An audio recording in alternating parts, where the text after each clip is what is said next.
Today, the theft story I'm going to tell you about involves hackers who used hacking techniques to steal a total of $50 million from America's income tax website IRS. The shocking part was that neither were these hackers from America, nor had they ever set foot in the country. In this entire hacking incident, millions of people were scammed, and the method used was so unique and astonishing that the IRS didn't even realize that their millions of taxpayers had already been robbed. So how exactly did this hacking take place? And what was the method through which the entire stolen amount reached those hackers?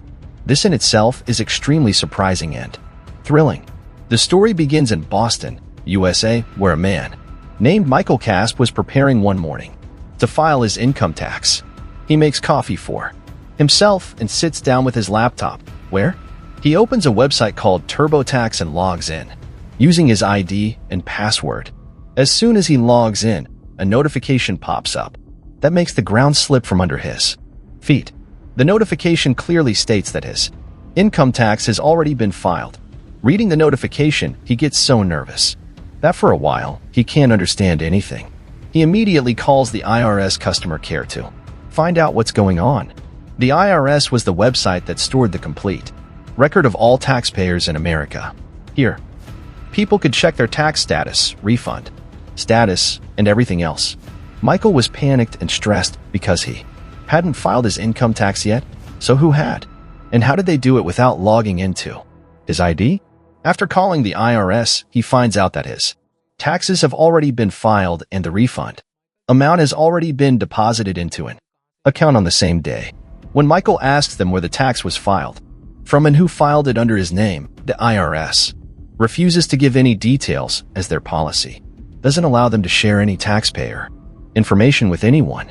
Now Michael starts to understand that someone had filed taxes using his name and got the refund transferred into their own account. He had become a victim of a scam, losing thousands of dollars. But Michael doesn't give up here. He decides to find out who is behind the scam and to get his money back. He starts researching all tax filing websites and such scams day and night on the internet. That's when he finds a link on the IRS website that says you can get a printed copy of your tax return document through it. But when he tries to create an account using that link, a new problem is already waiting for him. After clicking the link, Michael finds out that under his name, someone had already created an account. Now Michael, speeding up his investigation, starts looking for other ways to get his tax return copy. That's when he learns about Form 4506, which very few people knew about. This was the form through which Michael could request his tax return copy. Since IRS, due to their policy, was not giving Michael his tax copy, Michael knew very well that with a little bribe, he could get a copy from the IRS. And just a few days later, he bribes someone working at the IRS with $50 and manages to get his tax return copy.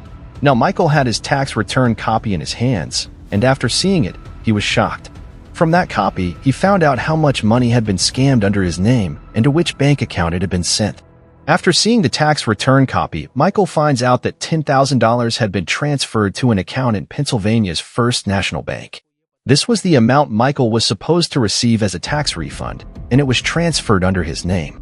At the same time, complaints of this kind started increasing rapidly in the cybercrime department of the police, and the IRS also began receiving a large number of requests for tax return copies.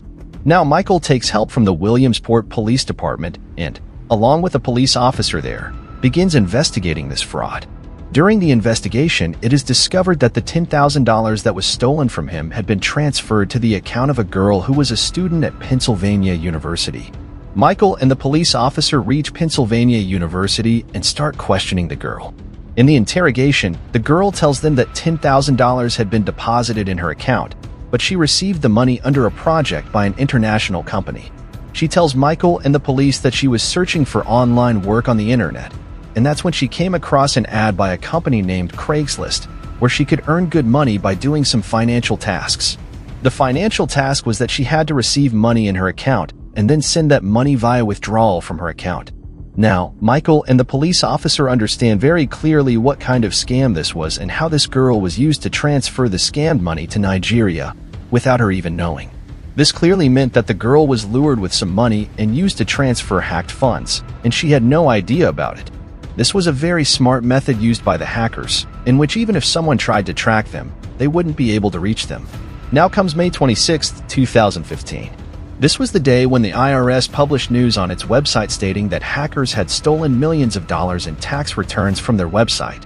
Along with that, those hackers had also stolen taxpayers' personal data like their login ID, password, and even their home addresses. Now the biggest question in front of the IRS and the police was how these hackers got access to so much personal information of taxpayers. These hackers used to buy the taxpayers' data from the dark web, and most of the data was bought from those who paid taxes through the TurboTax website because the majority of people use this site to file their taxes. You'll be shocked to know that on the dark web, everything from any taxpayer's full information to their credit card details and tax documents was sold, with prices ranging from $4 to $100. And this is where the hackers' unique game began, where they effortlessly stole millions of taxpayers' money. These hackers would scan this data and then use it to create an exact profile of those taxpayers on the IRS website, including their names, home addresses, and all family members' details. Using these profiles, they would extract the tax receipts from the IRS website, which also gave them access to the taxpayer's account number and login details. This is why Michael Casp couldn't create his profile on the IRS website. The hackers had already created his profile and obtained the tax receipt. With the help of these tax receipts, the hackers filed thousands of fraudulent tax returns, resulting in refunds totaling up to $50 million. Then, these funds were sent to the accounts of thousands of people under the name of company projects, from where the money was transferred through Western Union to hackers in South Africa, Eastern Europe, Nigeria, and China. This clearly meant that these hackers stole money from America's tax system and used American citizens' accounts to transfer the money to other countries. The most surprising and shocking part was that this entire scam was carried out without the hackers ever stepping foot in America. The investigation revealed that a Russian hacker gang was involved in this scam, and the number of victims affected by this fraud was over 500,000, with the stolen amount exceeding $50 million.